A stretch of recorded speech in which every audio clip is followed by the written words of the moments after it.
বেড়াই যদি ক্ষেত খায় তাহলে ফসলের হয় কি গতি, তেমনই হয়েছে বেনাপোল কাস্টম হাউসে।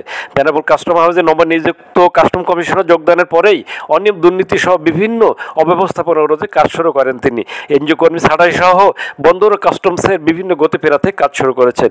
এর মধ্যে বেনাপোল কাস্টমসের এক সুপারের বিরুদ্ধে ওঠে ঘুষ গ্রহণের অভিযোগ। ঘড়িতে যখন 3:25 বাজে এই সময় যশোরের 7 সদস্যের একটি দুদক অভিযান চালায় বেনাপোল কাস্টম সহ সংশ্লিষ্ট এলাকায়। এ সময় এক এনজিও কর্মীকে টাকা সহ গ্রেপ্তার করেন তারা।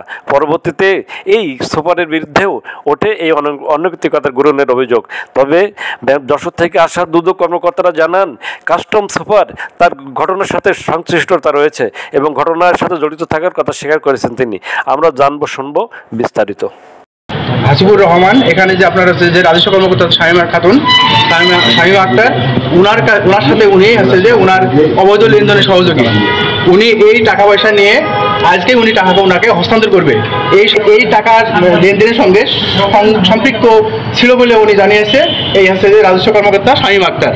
তখন আমরা তার দপ্তরে গিয়ে তাকে এটা জিজ্ঞাসা করি যে আপনি এই টাকার লেনদেনের সাথে সংশ্লিষ্ট কি না। তখন উনি আমাদের দিকের মধ্যে এক পর্যায়ে উনি স্বীকার করে যে হ্যাঁ, আমি এই ধরনের কথাবার্তা বলেছি এবং টাকাগুলো আমার কাছেই দেওয়ার জন্য সে আনতেছিল। তবে বেনাপোল কাস্টমসে বিভিন্ন সময়ে অনিয়ম দুর্নীতি ঘাপলা সহ স্বর্ণ লুটের মামলা হলেও বিভিন্ন এনজিও কর্মী এবং ব্যবসায়ীদের উপর চাপিয়ে বারবার কাস্টম কর্তৃপক্ষ পার পেয়ে গেছে বলে অভিযোগ বন্দর ব্যবহারকারী সহ ব্যবসায়ীদের। হিসাবের নামে কি জানি নাটক হচ্ছে এটা আমরা বুঝতে পারছি না।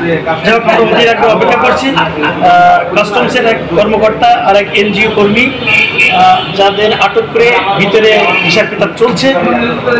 এখনো পর্যন্ত আমাদের ডিক্লেয়ার দেয়নি বা পেজ বিক্রি করেনি এখনো যে আসলে ঘটনাটা কি ঘটেছে। আমাদের মনে হচ্ছে যেটা আমরা আশঙ্কা করছি ভিতরে কোনো দফা চেষ্টা চলছে, কর্মকর্তা